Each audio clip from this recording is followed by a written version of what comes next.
تاریخ یو واقع لیکي د یو بادشاه باره کې. یو بادشاه نو هغه ډیر زیات متکبر بادشاه او د تکبر کس مرګ چې کم دی هغه ډیر زیات خطرناکي.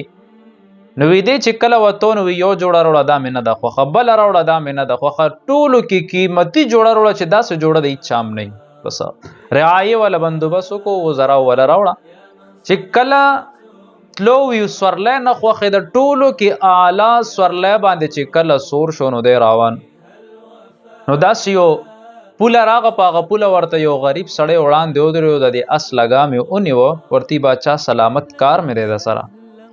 وی ته ډیر زیات بې ادب نه چې دا ټول خلک ما ته راوتی دي دی زما استقبال کې او ته زما لاره څنګه ونیوه په دې ټولو کې ځان ته عالي اوچت شان والا وي او په زړه زړه کې دا قبر کول وګوره ته په دې ټولو کې بلند دی په دې ټولو کې اعلی د ستا غونتې جوړه د چا نشته سورلی د چا نشته دا ټول تا نه ښکته دي دا ټول تا ته راوتي ډډه کې دا خبرې تاوې دي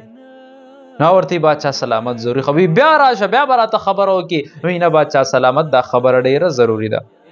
وی څه خبره ده وی دا غوږ د لګ راته راښکته که چې څنګه یې غوږ راښکته کو ورته ملک الموت باچا سلامت په لرزان شي ورته وی دومره مهلت راله راکړه چې صرف لاړ شم یو 2 رکعاته وکم توبه وکاږم الله ته ودرېږم وی نه د سره مهلت نشته د ده یو خپه په اس ته چې روح تېنه قبض کوي یو لاندې په ځمکه باندې په دې دوران کې تېنه روح قبض کړه چې کم متکبرین الله دې له مهلت هم نه ورکوي او چې کم نیکان خلک یو نیک سړی له چې کله عاجزي کوي فرشته ولا د مرګ راشي او ته الله را لېږلی یم وی روح دنه قبض کوم